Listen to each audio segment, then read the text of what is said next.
लोकसभा चुनाव की तिथि की घोषणा के साथ ही पूरे देश में प्रत्याशियों के नाम को लेकर कशमकश जारी है। सबसे ज्यादा कशमकश तो कोयलांचल धनबाद के लिए है, क्योंकि धनबाद लोकसभा सीट पर बीजेपी ने अभी तक अपने प्रत्याशी के नाम की घोषणा नहीं की है। झारखंड में 3 सीट धनबाद, गिरिडीह और चतरा, इन 3 सीटों पर एनडीए की ओर से अभी तक किसी प्रत्याशी को नहीं उतारा गया है। हालांकि गिरिडीह का सीट जो है आजसू के खाते में गया है और 2 सीट चतरा और धनबाद बीजेपी के खाते में है।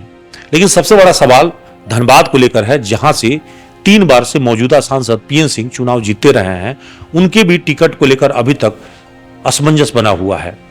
दूसरी ओर कई लोग धनबाद में दावेदार हैं जो बीजेपी के लिए इस वक्त में चुनावी रेस में हैं, उनके नाम की चर्चा हो रही है और आए दिन इस चर्चा में एक नाम धनबाद के बीजेपी नेत्री सी मेंसन परिवार से आने वाली रागिनी सिंह जी का नाम जोरों से चर्चा पे रहा है और उनके बारे में कहा जा रहा है कि राजपूत सीट होने के कारण अगर पीएन सिंह के अलावा कोई अन्य लोगों के नाम की चर्चा हो रही थी, उसमें रागिनी सिंह की भी चर्चा हो रही थी।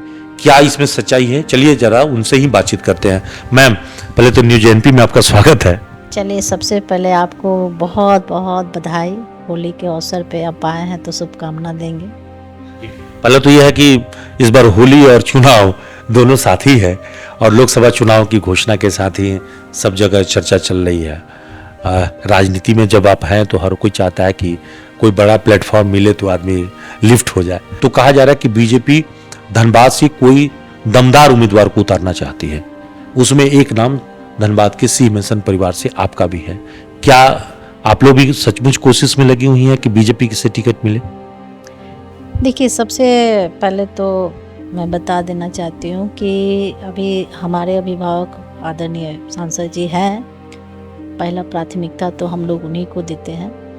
और रही बात कि जो लोग उम्र का ख्याल देखते हुए या ऊपर का भी, हमारे जितने भी गणमान्य नेतागण हैं, माननीय प्रधानमंत्री जी हैं, वो एक अपना सर्वे करते हैं और उनका एक पर्सनल अपना हर चीज़ होता है।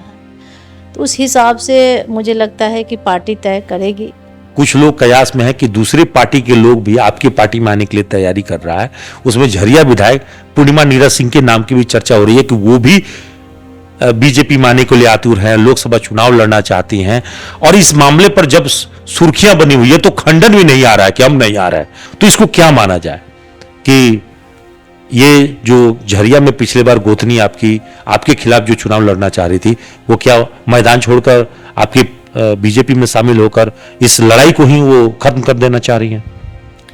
देखिए, सबसे पहले तो मैं आपसे रिक्वेस्ट करूंगी कि मेरा यहाँ कोई रिलेटिव नहीं, हम किसी को भी अपना विपक्ष मानकर काम करते हैं। और रह गई बात कि जो आप बात बोल रहे हैं कि बाहरी से आना या हमारे विपक्ष दल से कोई आना, बाहर से भी गलत है और विपक्ष का जो अभी आप बताए उस पर हम ज़्यादा चर्चा नहीं करेंगे। लेकिन इतना ज़रूर कहेंगे कि इसी को कहा जाता है, जहाँ बड़े बड़े ढोल वहाँ टिमकी का मौन।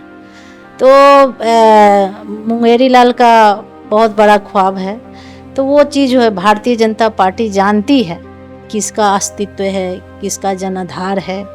तो ये पार्टी बेहतर तरीके से जानती है और हमारे ही पार्टी में कई गणमान्य हमारे नेतागण हैं। माननीय ढुल्लू जी हैं, माननीय सांसद, ये हमारे माननीय सांसद जी हैं, राज सिन्हा जी हैं, अपर्णा जी हैं। नेता का कमी क्या है? और राजपूत समाज से हैं तो लंबे समय से हम लोगों ने पार्टी का सम्मान किया है और कभी हम लोग मांग नहीं किए।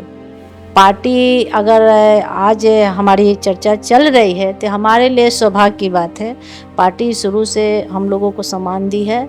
आज हम भी आए हैं तो बहुत गर्व के साथ आप देखे हैं कि माननीय मुख्यमंत्री जी द्वारा हम इस पार्टी में सम्मिलित हुए, तो पार्टी मुझे सम्मान दी है और पार्टी का जो निर्णय होगा उसे स्वीकारेंगे। और कहीं ना कहीं रह गई बात कि बाहरी और अदर दल का, मुझे लगता मैं नहीं, हमारे पार्टी के सभी नेतागण और सभी कार्यकर्ता नकारेंगे ये निश्चित तौर से।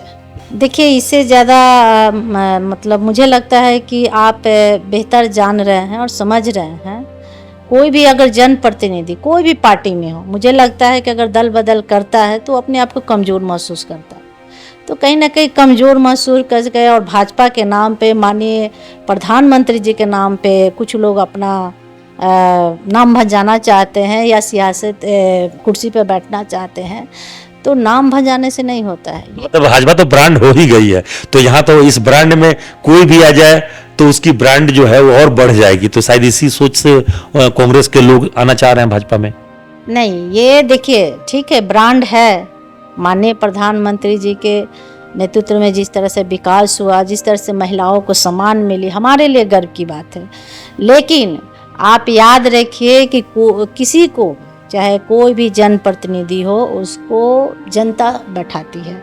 तो जनता निश्चित तौर से जान रही है कि कौन किस लायक है, तो ये जनता तय करेगी। देखिए, अगर वैसे कोई भी व्यक्ति आता है, हम एक व्यक्ति पे विशेष नहीं बोलेंगे, कोई भी व्यक्ति आता है तो मुझे लगता है कि धनबाद बहुत टॉप और हॉट सीट हो जाएगा। एक और सवाल है कि अगर धनबाद से जिस किसी भी उम्मीदवार को मिलेगा बीजेपी, रागिनी सिंह उस उम्मीदवार को जिताने के लिए किस प्रकार से प्रयासरत करेंगे? देखिए, मेरी एक ही लक्ष्य है। या माननीय सांसद जी भी लड़े, 3 बार सांसद लड़े, तो हमारे विधायक जी तन मन धन से हमेशा उन्हें ये पता नहीं चला कि हमारे झरिया विधानसभा से उनको क्या तैयारी करना। तो हम लोग, कोई भी जनप्रतिनिधि हमारे पार्टी से अगर आते हैं तो हर कदम में हम लोग साथ देंगे। लेकिन बाहरी और अदर पार्टी के लिए हम नहीं, पूरे धनबाद की जनता, मुझे नहीं लगता है कि तैयार होगी। आखिरी सवाल है कि 7 वर्षों से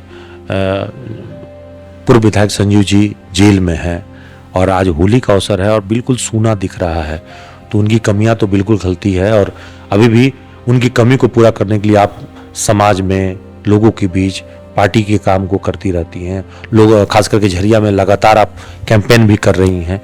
तो कहने का मतलब है कि उनकी कमी को पूरा करने के लिए किस प्रकार से अपनी दिनचर्या को प्रकार रखती हैं?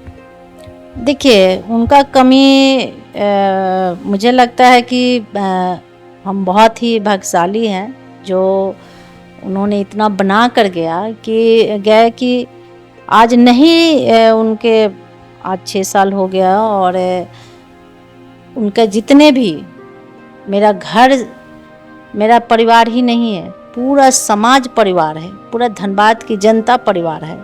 और जिस तरह से हम घर से बाहर निकले तो थोड़ी देर के लिए हमको बहुत महसूस हुआ कि पता नहीं कैसे संभाल पाएंगे, क्योंकि हम कभी 20 सालों में हम घर से बाहर नहीं निकले। मेरी कोई महत्वाकांक्षा नहीं थी राजनीति करना, भले ही लोगों का बहुत ज़्यादा शौक बढ़ गया है हमारे फैमिली से, लेकिन मेरा एक ही लक्ष्य था कि मेरे बाबूजी का, माता कुंती जी का और विधायक जी का जो विरासत है उसे संभालना है, और जिसका जो गलत मानसिकता थी उसे हम कामयाब नहीं होने देंगे, जो हम कर लिए।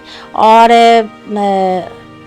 यहाँ के चाहे झरिया हो या धनबाद हो, मैं सभी को धन्यवाद दूंगी कि वो लोग मुझे सर्वोपरि बना के रखा।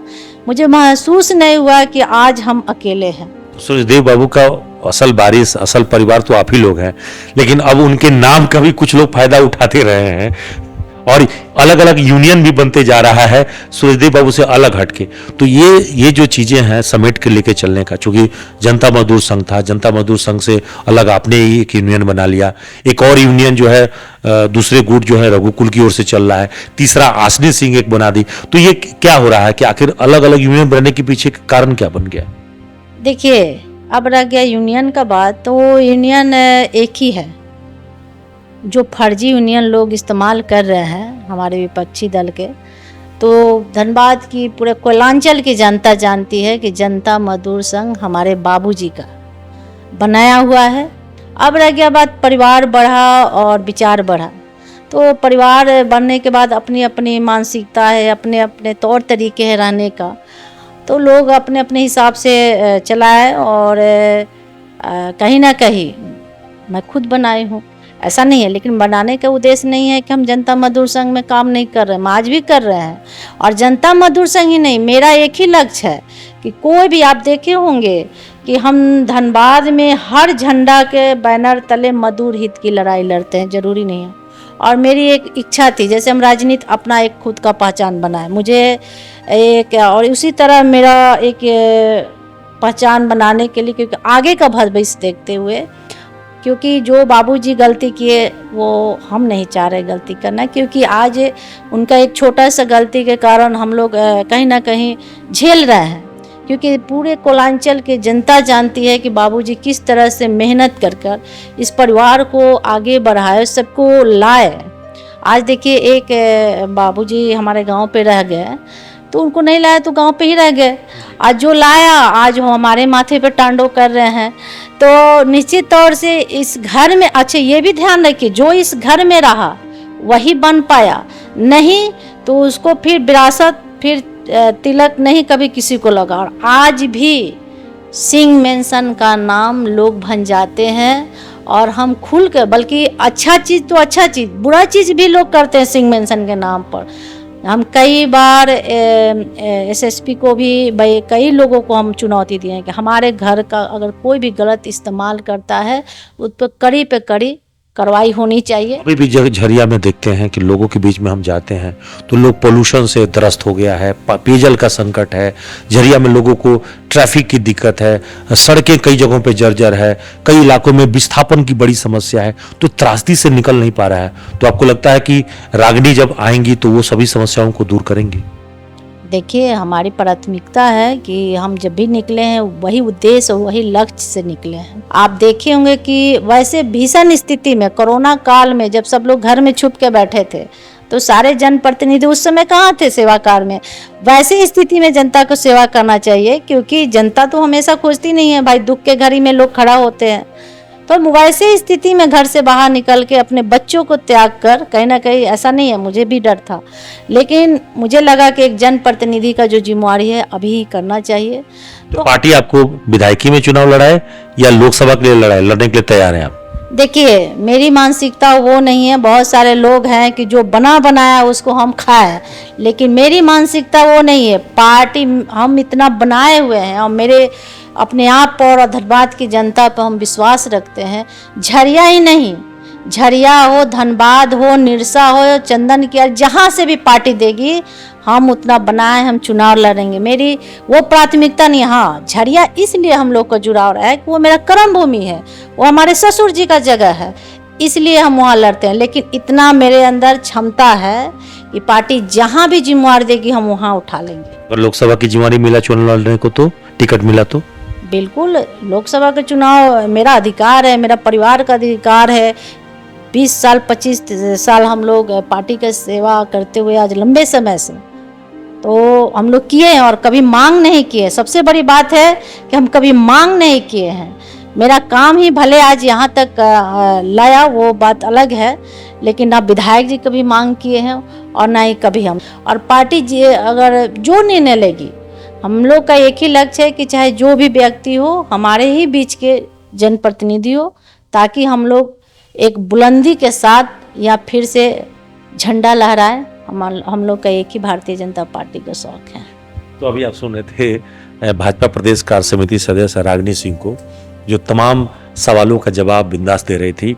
और अब इनसे आप किसी भी तरह के राजनीतिक मसलों पर सवाल करिए, बिल्कुल बिंदास जवाब देती हैं, जरा भी संकोच नहीं होता, क्योंकि जिस प्रकार से ये लगातार संघर्ष करती हैं, जिस प्रकार से ये मेहनत करती हैं, वो अब दिखने लगा है।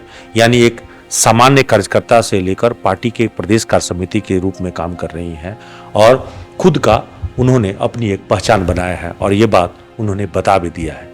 ऐसे में रागिनी का अगला भविष्य क्या है, ये तो भाजपा बताएगी, और भाजपा इनको कितना महत्व देगी, लोकसभा सीटों को लेकर होगा या विधानसभा चुनाव में आगे क्या करेगी, ये तो भाजपा की जो आला नेतृत्व है वो तय करेगा। फिलहाल यही कह सकते हैं कि रागिनी का संघर्ष जारी है। सहयोगी नितेश के साथ Kunwar Abhishek Singh, news ANP, Dhanbad. Ashrafi cancer institute सभी सुविधाओं से परिपूर्ण कैंसर चिकित्सा का एकमात्र विश्वसनीय प्रतिष्ठान अब धनबाद में एक ही छत के नीचे सभी प्रकार का इलाज जैसे अत्याधुनिक रेडियोथेरेपी मशीन, साथ में पेट स्कैन, मेमोग्राफी और अन्य सभी प्रकार की जांच की सुविधाएं उपलब्ध। वही तरीका वही इलाज अब अशरफी कैंसर इंस्टीट्यूट धनबाद में।